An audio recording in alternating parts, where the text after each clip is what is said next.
तो दोस्तों नमस्कार, आप सभी का हमारे यूट्यूब चैनल पर स्वागत है। यदि आप लोग क्लास 12th हिंदी स्टूडेंट हैं और 22 फरवरी को एग्जाम देने वाले हो तो एग्जाम से पहले इस वीडियो को देख लीजिएगा। यदि आप लोगों ने अभी तक लेखक या फिर कवि का जीवन परिचय तैयार नहीं किया है, ये आपका 10 नंबर का टॉपिक होता है, बहुत ही महत्वपूर्ण होता है, तो केवल आप लोग वीडियो को देख लीजिएगा। मैं आपको इतनी ईजी वे में समझाऊंगा कि आपके यहाँ से 10 नंबर बिल्कुल आराम से पक्के हो जाएंगे और जीवन परिचय भी आपको ईजी तरीके से तैयार हो जाएगा।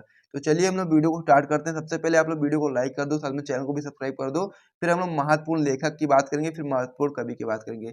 महत्वपूर्ण लेखक में आप लोग वासुदेव शरण अग्रवाल का तैयार कर लो। यदि आप लोगों ने अभी तक नहीं किया, अगर कर लिया तो बहुत अच्छी बात है। और दूसरा आपको तैयार करना है हजारी प्रसाद द्विवेदी का, ये भी बहुत ही महत्वपूर्ण है। और कवि में आपको जयशंकर प्रसाद और महादेवी वर्मा तो आपकी फर्स्ट चॉइस होनी चाहिए। इसमें आपको सबसे पहले इन्हीं को तैयार करना है, तभी आपके 10 नंबर बिल्कुल पक्के हो सकते हैं। तो चलिए हम लोग वीडियो को स्टार्ट करते हैं, महत्वपूर्ण लेखक एवं कवि का जीवन परिचय देखना शुरू करते हैं। तो चलो वीडियो को शुरू करते हैं। तो सबसे पहले हम लोग लेखक का जो टॉपिक कर रहे हैं, तो उसमें हम लोग सबसे पहले वासुदेव शरण अग्रवाल का जीवन परिचय देखेंगे। तो आपकी बोर्ड परीक्षा में जो क्वेश्चन आता है वो इस प्रकार से आता है, किसी एक लेखक का साहित्यिक परिचय देते हुए उनकी रचनाओं का उल्लेख कीजिए। इस प्रकार से क्वेश्चन आता है। वहां पर आपको 3 लेखकों के नाम दिए जाते हैं, तो उसमें से आपको एक का साहित्यिक परिचय देते हुए उनकी रचनाओं का उल्लेख करना है। हालांकि जो 12th होता है, 12th में यहाँ पर आपको जीवन परिचय नहीं लिखना होता है, आपको केवल साहित्यिक परिचय और रचनाएं लिखनी होती हैं। लेकिन अगर आप लोग जीवन परिचय में 2-4 लाइन लिख देते तो आपके लिए बहुत ही अच्छा होता है। तो इसीलिए हम लोग क्या करेंगे, इसमें हम लोग वासुदेव शरण अग्रवाल की सबसे पहले जीवन परिचय में 2-4 लाइनें लिख देंगे। जैसे कि वासुदेव शरण अग्रवाल का जन्म कब हुआ, उनके माता पिता का क्या नाम था, वह कहाँ पर रहते थे, उनकी प्राथमिक शिक्षा कहाँ पर हुई, ये सारी चीज़ें आप लोग जीवन परिचय में थोड़ा सा बता सकते हो, क्योंकि आपके लिए अच्छा रहेगा यदि आप लोग ये चीज़ भी कर देते हो। उसके अलावा यदि हम लोग नंबर की बात करेंगे तो नंबर आपको साहित्यिक परिचय और रचनाओं के ही मिलते हैं। साहित्यिक परिचय के आपके 3 नंबर मिलते हैं, रचनाओं के 2 नंबर मिलते हैं। तो इसीलिए आपको इस प्रकार से समझ गए होंगे सारी चीज़ें। तो जो आपका 12th की हिंदी होती है, इसमें आपका जो लेखक होते हैं, इनके जीवन परिचय को आपको लिखना नहीं होता है, केवल साहित्यिक परिचय को लिखना होता है और रचनाएं लिखनी होती हैं। लेकिन हम लोग जीवन परिचय में भी थोड़ा बहुत लिखेंगे। तो क्या लिखेंगे आइए समझ लेते हैं। सबसे पहले हम लोग वासुदेव शरण अग्रवाल इस प्रकार से हेडिंग लगा दोगे। फिर आप लोग लिखना चाहो तो बता सकते हो कि इतनी बार क्वेश्चन पूछा गया है, या आप लोग अपने जानकारी के लिए जान सकते हो। बोर्ड एग्जाम में केवल आपको ये हेडिंग लगानी है, फिर आपको जीवन परिचय थोड़ा सा लिखना है, फिर साहित्यिक परिचय, फिर रचनाएं लिख देनी है, इस प्रकार से। तो सबसे पहला जीवन परिचय में वो लोग बताएंगे कि जीवन परिचय इस प्रकार से हेडिंग लगाओगे, फिर लिखना स्टार्ट करोगे कि डॉक्टर वासुदेव शरण अग्रवाल का जन्म सन 1904 ईस्वी में मेरठ जनपद के खेड़ा ग्राम में हुआ था। इनके माता पिता लखनऊ में रहते थे और इन्होंने काशी हिंदू विश्वविद्यालय से एमए तथा लखनऊ विश्वविद्यालय से पहाड़ी निकालीन भारत नामक शोध प्रबंध पर डीलिट की उपाधि प्राप्त की थी। तो यदि आप लोग चाहो तो यहाँ तक लिख सकते हो। और उसके अलावा जीवन परिचय में एक लाइन और आप लोग बढ़ाना चाहो तो बढ़ा सकते हो कि भारतीय संस्कृति और पुरातत्व का यह महान पंडित एवं साहित्यकार सन 1967 ईस्वी में परलोक सिधार गया। यानी कि उनकी मृत्यु कब हुई, उनका जन्म कब हुआ, उनकी प्राथमिक शिक्षा कहाँ पर हुई, और साथ ही में उनके माता पिता कहाँ रहते थे, ये सारी चीज़ें आप लोग इसमें बता सकते हो। ठीक है, तो ये चीज़ आप लोग सबसे पहले जीवन परिचय में आप लोग इतना लिखना चाहो तो लिख सकते हो। फिर हम लोग साहित्यिक परिचय की ओर बात करेंगे। साहित्यिक परिचय में थोड़ा सा आपको ज़्यादा लिखना पड़ेगा, कि ये आपका 3 नंबर के लिए होता है। 3 नंबर आपको मिलेंगे जब आप लोग साहित्यिक परिचय को अच्छे तरीके से लिख दोगे।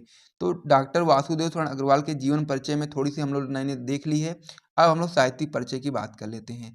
तो इसमें आप लोग बता सकते हो कि डॉक्टर अग्रवाल जो आपके थे, डॉक्टर आपका जो वासुदेव शरण अग्रवाल थे, वो भारतीय संस्कृति, पुरातत्व और प्राचीन इतिहास के प्रकांड पंडित एवं अन्वेषक थे। ठीक है, ये चीज़ हमको यहाँ पर बतानी, थोड़ी सी उनकी तारीफ में इस प्रकार से बताना है कि डॉक्टर वासुदेव शरण अग्रवाल भारतीय संस्कृति, पुरातत्व और प्राचीन इतिहास के प्रकांड पंडित एवं अन्वेषक थे। इनके मन में भारतीय संस्कृति को वैज्ञानिक अनुसंधान की दृष्टि से प्रकाश में लाने की उत्कृष्ट इच्छा थी। यानी कि इनके मन में ऐसी बात थी कि भारतीय संस्कृति को अनुसंधान यानी कि वैज्ञानिक जो अनुसंधान की दृष्टि से प्रकाश में लाने की इनके मन में उत्कृष्ट इच्छा थी। अतः इन्होंने उच्च कोटि के अनुसंधानात्मक निबंधों की रचना की। इनके जो अधिकांश निबंध हैं वो आपके प्राचीन भारतीय इतिहास और से संबंध है। यानी कि इनके जो प्राचीन भारतीय इतिहास है उसी पर इनके अधिकांश निबंध जो हैं वो आधारित हैं। इस प्रकार से आप लोग बता सकते हो। आगे आप लोग इसमें बता सकते हैं कि इन्होंने निबंध के अतिरिक्त पाली, प्राकृत और संस्कृत के अनेक ग्रंथों का संपादन और पाठ शोधन का कार्य किया।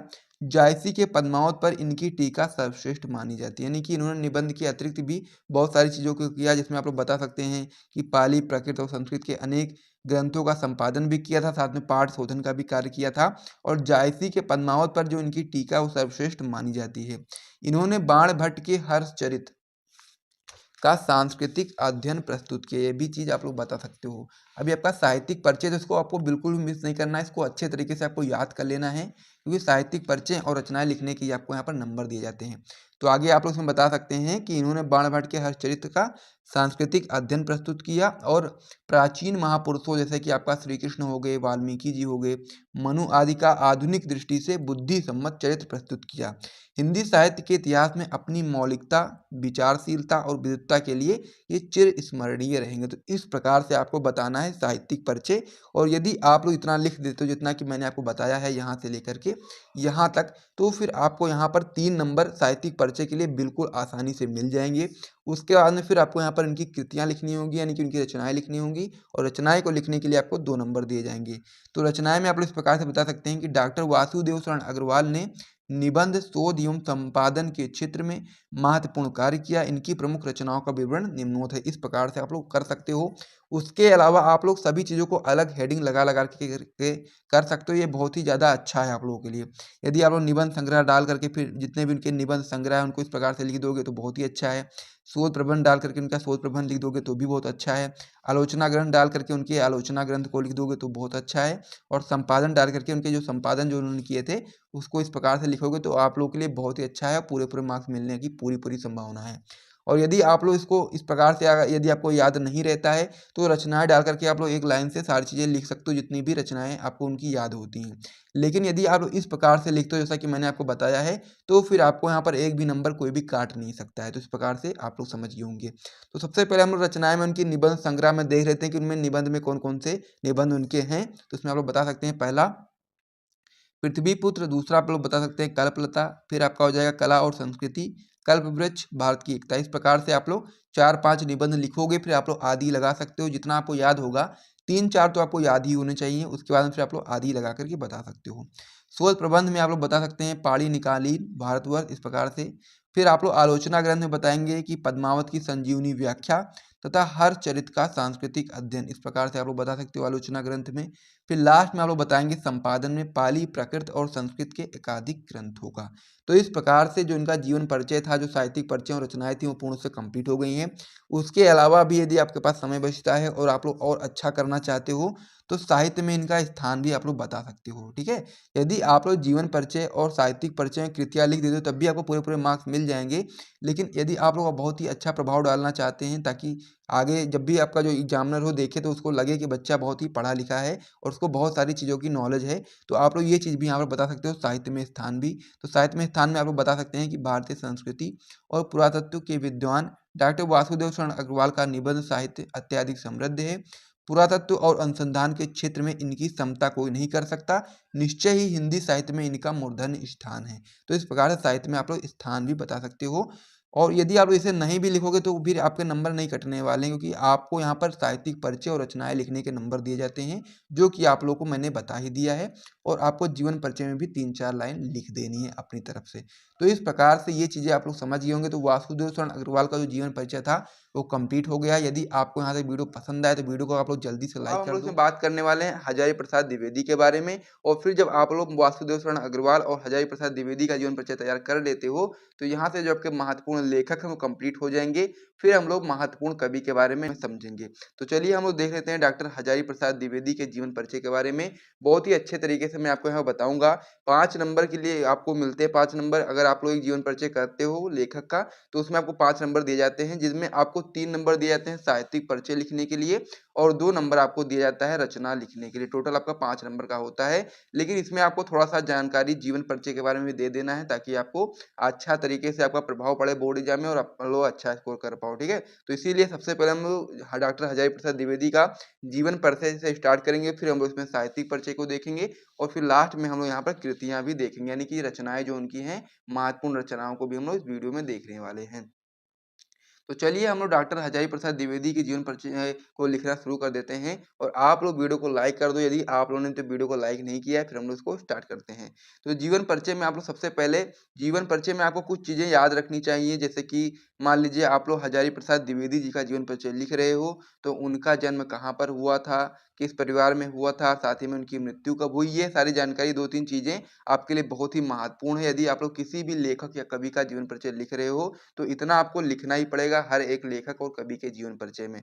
तो जीवन परिचय में आप लोग डॉक्टर हजारी प्रसाद द्विवेदी के लिखोगे, आचार्य हजारी प्रसाद द्विवेदी का जन्म बलिया के दुबे के छपरा नामक गाँव में एक सरयू पारीय ब्राह्मण परिवार में सन 1907 ईस्वी में हुआ था। कब हुआ था?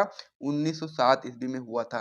तो यहाँ पर 2-3 चीज़ें जो आप लोग हाइलाइट करना चाहो तो कर सकते हो। पहला तो यहाँ पर दिया गया है दुबे का छपरा, बलिया का दुबे का छपरा नामक गाँव में इनका जन्म हुआ था और ब्राह्मण परिवार में हुआ था और कब किस सन में हुआ था, तो आप बता सकते हैं कि 1907 ईस्वी में हुआ था। तो 1 पॉइंट आपका ये हो जाता है, 1 पॉइंट आपका ये हो जाता है, 1 पॉइंट आपका ये हो जाता है। तो 3 पॉइंट यदि आप लोग चाहो तो ब्लैक पेन से भी यहाँ पर लिख सकते हो जीवन परिचय में, तो और भी अच्छा लगेगा आपके बोर्ड परीक्षा में जब भी आप लोग लिख कर के आओगे, तो और अच्छे मार्क्स आपको यहाँ पर मिलेंगे। आगे आप लोग बता सकते हैं कि पारिवारिक परंपरा के अनुसार इन्होंने प्रारंभ में संस्कृत का अध्ययन किया और सन 1930 ईस्वी में काशी विश्वविद्यालय से ज्योतिषाचार्य की परीक्षा उत्तीर्ण की। तो इस प्रकार से इतना हो गया। इसमें भी आप लोग हाईलाइट करना चाहो तो कर सकते हो कि 1930 ईस्वी में उन्होंने काशी विश्वविद्यालय से यहाँ पर ज्योतिषाचार्य की परीक्षा को उत्तीर्ण किया था। फिर इसका जो मोस्ट इम्पोर्टेंट जो पॉइंट इसमें और आपका होने वाला है कि इनका देहांत 18 मई सन 1979 ईस्वी में हो गया था। ये चीज़ आपको यहाँ पर याद रखना। तो यहाँ पर 3-4 चीज़ें जो बहुत ही याद करने लायक हैं आपकी। सबसे पहला कि इनका जन्म स्थान कौन सा, तो जन्म स्थान आप लोग बता सकते हैं दुबे का छपरा नामक गाँव में इनका जन्म हुआ था। इनका जन्म 1907 ईस्वी में हुआ था और फिर इनकी मृत्यु जो हुई थी वो आपकी थी 1979 ईस्वी में। इस प्रकार से आपका ये जीवन परिचय में इतना लिख दोगे, फिर इससे ज़्यादा लिखने की बिल्कुल भी आवश्यकता नहीं है, क्योंकि आपको नंबर दिए जाते हैं साहित्यिक परिचय और कृतियाँ लिखने के लिए। तो जीवन परिचय में आप लोग इतना लिख दोगे तो इनफ है, इतना, इससे ज़्यादा लिखने की आवश्यकता नहीं है। तो इतना आप लोग नोट करना चाहो नोट कर लो, याद करना चाहो जैसे भी करना चाहो कर सकते हो। फिर हम लोग साहित्यिक परिचय देखना शुरू कर देते हैं। साहित्यिक परिचय में इन्होंने साहित्यिक में क्या-क्या चीज़ें करी हैं वो चीज़ हमको इसमें बतानी होती हैं। तो साहित्यिक परिचय में या फिर वो आपको लिख भी सकते हो साहित्यिक योगदान या फिर साहित्यिक परिचय सेम चीज़ होती है। तो इसमें आप लोग बताएँगे साहित्यिक परिचय में कि आधुनिक युग के गद्यकारों में आचार्य हजारी प्रसाद द्विवेदी का महत्वपूर्ण स्थान है। यानी कि जो आधुनिक युग के गद्यकार हैं उनमें जो आचार्य हजारी प्रसाद द्विवेदी हैं उनका बहुत ही महत्वपूर्ण योगदान है, आप कह सकते हैं स्थान है। उनकी रचनाओं में प्राचीनता और नवीनता का अपूर्व समन्वय हुआ है। यानी कि जो उनकी रचनाएँ हैं उनमें प्राचीनता और नवीनता का अपूर्व समन्वय है, इस प्रकार से आपको समझ लेना है। आगे आप लोग हमें बताएँगे कि उनके विषय विवेचन में गंभीरता और शालीनता स्पष्ट रूप से प्रतिबिंबित होती है। फिर आप लोग आगे बताएँगे कि हजारी प्रसाद द्विवेदी आधुनिक युग के मूर्धन्य निबंधकार थे और उनके निबंधों में अद्यतन विचारधाराएँ किसी न किसी रूप में विद्यमान है। यानी कि निबंधकार के रूप में बहुत ही ज़्यादा प्रसिद्ध हैं। उनके अधिकांश जो निबंध हैं वो आपके विचारात्मक निबंधों की कोटि में आते हैं और विचारात्मक निबंधों की परंपरा में आपका जो योगदान है वो सर्वथा सराहनीय है। यानी कि जो हजारी प्रसाद द्विवेदी हैं उनका जो विचारात्मक निबंधों की परंपरा में उनका जो योगदान है वो बहुत ही ज़्यादा सराहनीय है। इस प्रकार से आप लोग इतना बता सकते हैं। फिर आप लोग आगे बताएँगे कि द्विवेदी जी के ललित निबंधों में रसास्वादन की अपूर्व क्षमता विद्यमान है। यानी कि जो उनके ललित निबंध हैं उसमें रसास्वादन की कह सकते हैं अपूर्व क्षमता विद्यमान है और उनमें आपका भावुकता सरसता और कोमलता के साथ-साथ वैचारिक प्रतिपादन की शैली विद्यमान है। यानी कि जो उनके ललित निबंध हैं उनमें भावुकता भी है, सरसता भी है और कोमलता के साथ-साथ वैचारिक प्रतिपादन की शैली विद्यमान है। निश्चय ही ललित निबंध के क्षेत्र में वे युग प्रवर्तक लेखक रहे हैं। तो इस प्रकार से आपको इतना लिखना पड़ेगा, क्योंकि ये आपका 3 नंबर के लिए होता है, 3 नंबर आपको यहाँ पर दिए जाते हैं साहित्यिक परिचय के लिए। तो आपको इतना तो करना ही पड़ेगा, तभी आपको पूरे 3 नंबर मिलने वाले हैं। तो इतना आप लोग समझ गए होंगे, तो इसे आप लोग स्क्रीनशॉट लेना चाहो तो ले सकते हो। सबसे पहले हम लोगों ने जीवन परिचय को देखा, कुछ मोस्ट इम्पोर्टेंट पॉइंट को, फिर हम लोगों ने यहाँ पर साहित्यिक परिचय को देखा। अब हम लोग इसमें देखने वाले हैं इनकी रचनाओं के बारे में, जिसके लिए हमको 2 नंबर मिलने वाले हैं। तो कृतियाँ बोलो या रचना बोलो, बात एक ही है। तो कृतियाँ में आपको बताएँगे कि आचार्य हजारी प्रसाद द्विवेदी ने हिंदी गद्य क्षेत्र में उपन्यास, आलोचना, निबंध और इतिहास संबंधी बहुत से ग्रंथ लिखे हैं, जिनमें मुख्यतः निम्नलिखित, यानी कि इनमें से जो मतलब कि जो आचार्य हजारी प्रसाद द्विवेदी हैं उन्होंने गद्य के क्षेत्र में उपन्यास भी लिखा है, आलोचना, निबंध और इतिहास संबंधी बहुत से ग्रंथ लिखे हैं और जिसमें से जो मोस्ट इम्पोर्टेंट है वो मैं आपको यहाँ बताने वाला हूँ। सबसे पहले आप लोग हेडिंग लगा सकते हैं उपन्यास की, इस प्रकार से लिखेंगे तो आपको और भी अच्छे मार्क्स मिलेंगे। उपन्यास की हेडिंग लगाओ, फिर उनके जो उपन्यास है मोस्ट इम्पोर्टेंट उनको एक में लिख दो, यानी कि बाण भट्ट की आत्मकथा, चारूचंद्र लेख, अनाम दास का पोथा, पुनर्नमा। तो इस प्रकार से आप लोग लिखोगे तो पूरे मार्क्स आपको मिलेंगे। फिर आपको यहाँ पर लगाना है निबंध संग्रह का कह सकते हैं हेडिंग, फिर लिखना स्टार्ट करोगे कि अशोक के फूल, कूटज, विचार प्रवाह, कल्पलता, आलोक पर्व, विचार और वितर्क। इस प्रकार से इनके कुछ मोस्ट इंपॉर्टेंट जो आपके निबंध संग्रह हैं इसको आप लोग यहाँ पर नोट कर सकते हो। और साथ ही में ये चीज अभी आप लोग रचना याद करोगे तो अगर मान लीजिए पूछ ले आपसे बहुविकल्पी प्रश्न में कि अशोक के फूल किसका निबंध संग्रह है, तो आप लोग बता सकते हैं हजारी प्रसाद द्विवेदी जी का है। तो इसी प्रकार से किसी भी एक का पूछेगा तो आप लोग बता पाओगे अगर आपको रचनाएं याद होंगी। फिर इतिहास की बात करेंगे तो इतिहास में हम लोग बताएंगे कि हिंदी साहित्य का आदिकाल, हिंदी साहित्य की भूमिका, हिंदी साहित्य, ये सारी चीजें कह सकते हैं कि हजारी प्रसाद द्विवेदी द्वारा रचित है। फिर आपका इसमें अगला हो जाएगा आलोचनात्मक ग्रंथ, जिसमें आपका हो जाएगा कालिदास की लालित योजना, साहित्य सहचर, साहित्य का मर्म। तो इस प्रकार से आपका ये हो जाता है। तो इस प्रकार से आपका जो जीवन परिचय होता है डॉक्टर हजारी प्रसाद द्विवेदी का वो पूर्ण से कंप्लीट हो जाता है। जीवन परिचय होता है किस प्रकार से आप लोग बताएंगे जीवन परिचय, आप लोग हो सकते हो साहित्यिक परिचय, वो आइए समझ लेते हैं। तो क्वेश्चन आपका इस प्रकार से आता है कि निम्नलिखित में से किसी कवि का साहित्यिक परिचय देते हुए उनकी कृतियों, प्रमुख कृतियों पर प्रकाश डालिए। इसमें आपको 3 जीवन परिचय दिए जाएंगे, 3 में से आपको एक करना पड़ेगा। जैसे कि मान लीजिए आपको यहाँ पर दिए जाते हैं जयशंकर प्रसाद, महादेवी वर्मा और कह सकते हैं प्रताप नारायण मिश्र। तो इस प्रकार से आपको 3 दिए जाएंगे, 3 में से आपको एक करना होगा। तो इसीलिए मैं आपको यहाँ पर बताने वाला हूँ सबसे पहले जयशंकर प्रसाद जी के बारे में। बहुत ही ज़्यादा महत्वपूर्ण ये आपका होता है, आपके 5 नंबर बिल्कुल पक्के करवा सकते हैं और हर बार आपके बोर्ड परीक्षा में आते हैं। तो इसीलिए आप लोग जयशंकर प्रसाद जी का अगर अभी तक जीवन परिचय नहीं तैयार किया है तो आप लोग जरूर तैयार कर लीजिए। तो सबसे पहले हम लोग जीवन परिचय की बात करेंगे। तो यहाँ पर आपको एक चीज़ और भी समझना है कि जो क्लास 12 की बात करें यदि हम लोग, तो यहाँ पर आपको साहित्यिक परिचय और कृतियाँ लिखने के लिए आपको 3 और 2 नंबर यानी कि 5 नंबर दिए जाते हैं। जीवन परिचय फिर भी आप लोग इसमें थोड़ा बहुत लिखोगे ताकि बहुत ही अच्छा इंप्रेशन आपका पड़े। तो जीवन परिचय में सबसे पहले आप लोग यहाँ बताओगे कि जयशंकर प्रसाद का जन्म 30 जनवरी सन 1889 ईस्वी में काशी के धनी परिवार में हुआ था। यानी कि जीवन परिचय में आपको ज़्यादा लिखने की आवश्यकता नहीं है, कुछ मेन चीज़ें जो है मेन पॉइंट हैं उन्हीं को केवल लिखने की आवश्यकता है। बाकी जो चीज़ें होंगी वो हम लोग साहित्यिक परिचय और रचनाएं में लिखेंगे, क्योंकि साहित्यिक परिचय को लिखने के लिए आपको 3 नंबर और रचनाएं लिखने के लिए 2 नंबर दिए जाते हैं। तो यहाँ से सबसे पहले आपको यहाँ पर जिस भी कवि या फिर लेखक का जीवन परिचय आप लोग लिख रहे हो उसका आपको जन्म और साथ ही में जन्म तिथि और साथ में जन्म स्थान आपको पता होना चाहिए, ठीक है। तो ये चीज़ आपको यहाँ पर याद रखना है। आगे आप बता सकते हैं कि इनके पिता का नाम श्रीदेवी प्रसाद था, यानी कि जो कह सकते हैं जयशंकर प्रसाद के पिता का नाम था वह जेबी प्रसाद था, ठीक है। फिर आप लोग इसमें आगे बताएंगे कि प्रसाद जी का सारा जीवन संघर्षों में बीता, यानी कि जो प्रसाद जी थे उनका सारा जीवन संघर्षों में बीता, क्योंकि बहुत ही कम समय में ही यानी कि जब ये बाल्य अवस्था में ही थे तो इनके पिता की और उनके भाई की भी मृत्यु हो गई थी।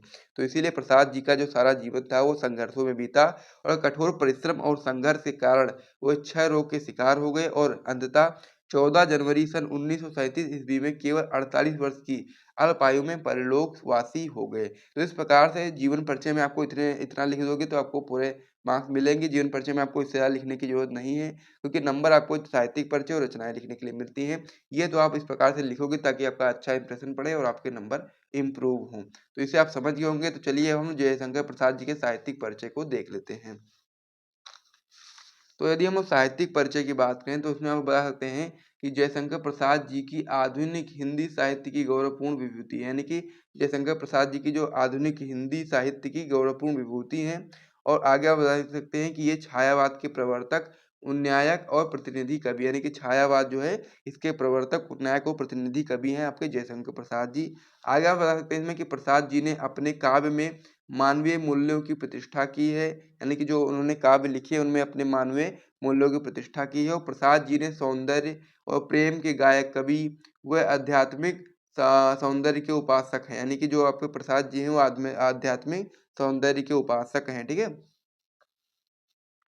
आगे आप बता सकते हैं कि उनके सौंदर्य प्रेम में सूक्ष्मता और कोमलता की अभिव्यक्ति हुई है, यानी कि जो उनके सौंदर्य प्रेम है उसमें क्या है, सूक्ष्मता सूक्ष्मता और साथ ही में कोमलता की अभिव्यक्ति हुई है और वे जीवन की पहेली को अपने चिंतन द्वारा हल करना चाहते हैं। यानी कि उन्होंने अपने काव्य के द्वारा दर्शाया कि वो जीवन की पहेली को अपने चिंतन के द्वारा हल करना चाहते हैं और यही प्रायः उनके काव्य का विषय होता है और वे एक आशावादी कवि हैं। दुख और निराशाओं का निराकरण ही अपने जीवन का लक्ष्य मानते हैं। यानी कि जो विजय शंकर प्रसाद जी हैं, वे आपके एक आशावादी कवि हैं और दुख और निराशाओं का जो निराकरण ही वह अपने जीवन का लक्ष्य मानते हैं। तो इस प्रकार से साहित्यिक परिचय भी आप समझ गए।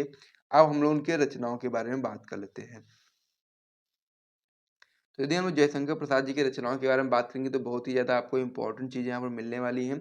सबसे पहले हम लोग यहाँ पर लिखेंगे कि प्रसाद जी ने काव्य, नाटक, कहानी, उपन्यास, निबंध आदि साहित्य के समस्त अंगों को अपनी लेखनी से समृद्ध किया है। यानी कि हर एक कह सकते हैं कि बहुत सारे उन्होंने क्या किया है, समस्त अंगों में बहुत सारे लेखनी की है और जिससे उन्होंने हिंदी साहित्य को समृद्ध किया है। तो इस प्रकार से आपका हुआ था। सबसे पहले आप इस प्रकार से हेडिंग लगा के सारी चीज़ें बताओगे।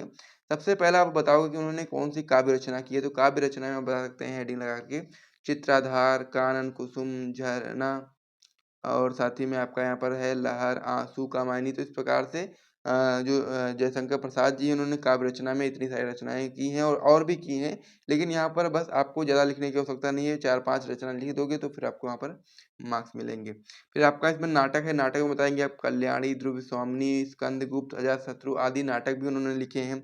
कहानी की यदि हम लोग बात करेंगे तो कहानी में आकाशदीप हो गया, इंद्रजाल हो गया, प्रतिध्वनि हो गई, आंधी हो गई, छाया हो गई, तो इस प्रकार से कहानी भी हो जाती है। अब ये जो कह सकते हैं रचनाएँ हैं, ये आपके लिए बहुत महत्वपूर्ण इसलिए भी हैं क्योंकि आप लोग जीवन परिचय में तो इसको करते ही करते हो, साथ ही में ये अलग से बहुविकल्पी में भी प्रश्न बनते हैं कि चित्राधार के कह सकते हैं कि चित्राधार के रचनाकार कौन हैं? या फिर पूछ ले आपसे झरना के रचनाकार कौन है? लहर या फिर आँसू की पूछ ले या फिर कर्नाटक में ध्रुव स्वामिनी, स्कंदगुप्त, अजातशत्रु इस प्रकार के क्वेश्चन आपके परीक्षा में बनते ही बनते हैं। तो इसे भी आपको समझ लेना है। फिर हम लोग बात करेंगे अगर अगर जयशंकर प्रसाद जी के उपन्यास रचना की, तो इसमें आप बता सकते हैं कंकाल, तितली, इरावती जो कि अपूर्ण है, वो आपके जयशंकर प्रसाद जी के उपन्यास है। और निबंध की बात करेंगे तो निबंध आप बता सकते हो काव्य और कला आदि उनके निबंध है महत्वपूर्ण, ठीक है? तो इस प्रकार से आप लोग समझ गए उनकी रचनाओं के बारे में और साथ ही में उनका जीवन परिचय, साहित्यिक परिचय किस प्रकार से होता है, पूरा आप लोग समझने वाले हैं, जो कि एक बोर्ड परीक्षा के लिए बहुत ही ज़्यादा महत्वपूर्ण होने वाला है। तो चलिए हम लोग महादेव वर्मा का जीवन परिचय देख लेते हैं। और साथ ही में आप लोग वीडियो को यदि अभी तक लाइक नहीं किया तो लाइक कर दीजिए, चैनल को भी सब्सक्राइब कर दीजिए। फिर हम महादेवी वर्मा का जीवन परिचय देखना शुरू कर देते हैं, बहुत ही महत्वपूर्ण आपका ये होता है। तो जीवन परिचय में आप लोग सबसे पहले उनके बारे में कुछ महत्वपूर्ण चीज़ें होती हैं, उसको आपको बताना पड़ेगा। ज़्यादा लिखने की इसमें आवश्यकता है नहीं क्योंकि आपको पहले भी मैं बता चुका हूँ कि जीवन परिचय आपको बस उसमें कुछ महत्वपूर्ण चीज़ें होती हैं, उनको भी लिखना होता है और साहित्यिक परिचय और रचनाएँ लिखने के लिए आपको यहाँ पर पूरे-पूरे मार्क्स दिए जाते हैं। तो जीवन परिचय भी आपको लिखना है लेकिन बस उसमें मेन पॉइंट है उसी को लिखना है। जैसे कि किसी भी लेखक या कवि का आप लोग जीवन परिचय लिख रहे हो, तो आपको वहाँ पर पता होना चाहिए कि उसका जन्म कब हुआ था, उसकी मृत्यु कब हुई थी और उसके अलावा भी 2-4 चीज़ें आप लोग याद करना चाहो तो याद कर सकते हो। इनके पिता का नाम क्या था? साथ ही में इनकी प्रारंभिक शिक्षा कहाँ पर हुई थी? इस प्रकार से इन 3 चीज़ों को आप लोग याद कर सकते हो। तो चलिए हम लोग इसमें जीवन परिचय को देख लेते हैं तो आप लोग बताएँगे कि श्रीमती महादेवी वर्मा का जन्म सन 1907 ईस्वी में फर्रुखाबाद में हुआ था। ये चीज़ आपको वहाँ पर याद रखना है कि सन 1907 ईस्वी में महादेवी वर्मा का जो जन्म है वो फर्रुखाबाद में हुआ था। इनके पिता का नाम गोविंद प्रसाद वर्मा था, ठीक है? ये चीज़ आपको यहाँ पर याद रखना है। आगे आप बता सकते हैं कि महादेवी वर्मा की जो प्रारंभिक शिक्षा थी वो इंदौर में हुई और महादेवी वर्मा जी उत्तर प्रदेश विधान परिषद की सदस्य भी रहीं, यानी कि वो उत्तर प्रदेश विधान परिषद की सदस्य भी रहीं और भारत सरकार द्वारा इन्हें पद्म भूषण अलंकरण से अलंकृत भी किया गया और सन 1987 ईस्वी में इनका परलोकवास हो गया। यानी कि 1907 ईस्वी में इनका जन्म हुआ था और 1987 ईस्वी में इनकी मृत्यु हो गई थी। इस प्रकार से आप लोग इतना याद कर सकते हो। फिर हम लोग इसमें साहित्यिक परिचय को देखेंगे। साहित्यिक परिचय की बात करें तो आपके लिए बहुत ही महत्वपूर्ण है क्योंकि 3 नंबर के लिए होता है, तो आपको ये अच्छे तरीके से पढ़ना पड़ेगा। फिर हम लोग इसके साहित्यिक परिचय के बाद रचनाएँ देखेंगे, उसके लिए आपको 2 नंबर दिए जाते हैं। तो चलिए हम लोग साहित्यिक परिचय देख लेते हैं, इसमें आप बताएँगे कि महादेवी वर्मा जी छायावाद तथा रहस्यवाद की प्रमुख कवयित्री हैं। यानी कि जो महादेवी वर्मा हैं, वो आपकी छायावाद और तथा रहस्यवाद की प्रमुख कवयित्री हैं। आरंभ में वे सूरदास, तुलसीदास, मीरा के भक्ति पदों से प्रवाहित होकर ब्रज भाषा में रचना करती थी। यानी कि जब शुरुआती दौर था उनका तो वे सूरदास जी तुलसीदास जी और मीरा के भक्ति पदों से प्रभावित थी और उसी से प्रभावित होकर के वे ब्रज भाषा में रचना किया करती थी। किंतु कुछ दिनों के बाद वह अपने राष्ट्रीय चेतना और वेदना के भावों को लेकर के खड़ी बोली में अवतीर्ण हुई और धीरे-धीरे प्रसाद पंथ निराला की भांति इस युग में प्रविष्ट हो गई एवं प्रकृति के नाना रूपों में अपने विभिन्न भागों का समावेश किया। इस प्रकार से आप समझ सकते हो। आगे आप इसमें बता सकते हैं कि महादेवी वर्मा जी आधुनिक युग की सर्वश्रेष्ठ कवित्री हैं और उन्होंने रहस्यवाद की सभी शैलियों को अपना करके वेदना के माध्यम से आत्मा और परमात्मा के संबंध को जिस कलात्मक ढंग से व्यक्त किया है, ठीक है, वह अनुपम है। तो इस प्रकार से इसका साहित्यिक परिचय भी आपका हो जाता है। तो इसे भी आप लोग नोट कर लीजिए, फिर हम लोग रचनाएं को देखते हैं। इस प्रकार से आप लोग देख सकते हो। रचनाओं के लिए हम लोग बात करें तो महादेवी वर्मा जी ने गद्य और पद्य दोनों में श्रेष्ठ रचनाएं की हैं और इनकी प्रसिद्ध रचनाएं निम्नोक्त हैं। सबसे पहले हम लोग यहाँ पर काव्य रचना लिखेंगे तो काव्य में आप बता सकते हैं निहार हो गया, रश्मि हो गया, नीरजा हो गया, सांद गीत, दीपशिखा आदि इनकी प्रमुख काव्य रचनाएं हैं। इसे नोट कर लीजिए। फिर हम लोग अगले पेज पे बढ़ते हैं और वहां पर भी कुछ महत्वपूर्ण रचनाओं को देखते हैं। इसमें आपका अगला हो जाता है निबंध संग्रह। तो निबंध संग्रह में आप बता सकते हैं अतीत के चलचित्र, स्मृति की रेखाएं, श्रृंखला की कड़ियां आदि प्रकार की उन्होंने निबंध संग्रह में भी निबंध लिखे हैं। आलोचनात्मक ग्रंथ की बात करेंगे तो हिंदी का विवेचनात्मक गद्य भी आपका एक आलोचनात्मक ग्रंथ है। तो इस प्रकार से महादेवी वर्मा जी का जो कह सकते हैं जीवन परिचय था पूर्ण से कंप्लीट हो गया है। तो इसे भी नोट कर लीजिए। और यहाँ तक जो हम लोगों ने मोस्ट इम्पॉर्टेंट जो जीवन परिचय को किया है वो जो चारों मैंने बताए चारों आपके बहुत ही महत्वपूर्ण हैं। पहला आपका लेखक की बात करेंगे तो लेखक में मैंने आपको वासुदेव शरण अग्रवाल जी का करवाया और फिर हम लोगों ने डॉक्टर हजारी प्रसाद द्विवेदी जी का करा और फिर हम लोग लेखक के टॉपिक से हट करके महत्वपूर्ण कवि के टॉपिक पर आ गए। महत्वपूर्ण कवि में मैंने आपको दो महत्वपूर्ण कवियों के जीवन परिचय को करवाया जिसमें पहले नंबर पे थे आपके कह सकते हैं जयशंकर प्रसाद जी और दूसरे नंबर पे महादेवी वर्मा जी।